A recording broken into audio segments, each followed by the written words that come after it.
السلام عليكم الاخوان المترشحين والمترشحات ديال المباراه ديال التعليم. شفت العديد من التساؤلات كنتصفح الجروبات ديال التعليم اكيد، وشفت بلي انه الناس كيسولوا واش هذا الانتقاء وطني ولا جهوي. اسمع لي مزيان، وهذا الظن هذا ديالي راه منطقي جدا، ولكن ماشي 100%، ولكن هذا هو المراد. فهمتي؟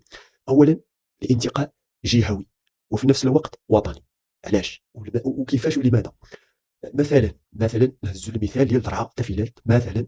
غادي غادي دوز واحد العدد ما يهمش، ولكن باغيين هما تقريبا 100 مثلا، باغيين 100 استاذ، باغيين 100 استاذ تنجح في الكتابي، باغيينها تنجح في الكتابي. تبع معايا مزيان وركز معايا. باغيين 100 تنجح في الكتابي، صافي، باش تفوت للشفوي، المهم باش تكون ديك 80 تكون استاذ. فهمتي؟ ديك 80 تولي استاذ مثلا، هذا غير مثال.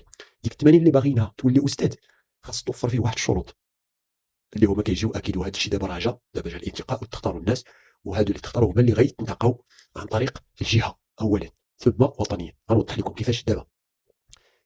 مثلا قلنا انه باغيين 80 في جهه درعا تافيلات مثلا، ثم الناس اللي دوزوا ما نجحوش كاملين، مثلا نجحت غير واحد 60 واحد، ديك 20 ما نجحاش، يعني خاصهم واحد 20 واحد.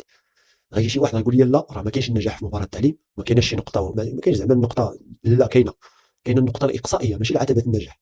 كاينه النقطه الاقصائيه اللي هي غالبا كتكون 5/20، يحول النقطه ديالك كامله 5/20 الفوق، خاص تجيبها لجميع المواد، ما تجيبش 5/20 في شي ماده، غتجيبها واخا تجيب 20/20 في المواد الاخرين.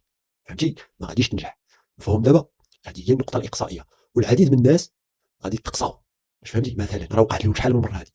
مثلا الناس ما دازوش ديك النقطه الاقصائيه وتقصاو وحيدوهم، وخاصهم واحد 20 واحد مثلا، نجحوا 60 باغيين هما 80. ديك 20 اللي خاصهم في طرح تافيلات غادي يجيبوها من شي جهه اخرى الا كاين، يعني زعما كاينين ناجحين كثار. فهمتي؟ مثلا جهه مراكش اسفي مثلا باغيين 100، وتقريبا في الكتابي نجحات 120.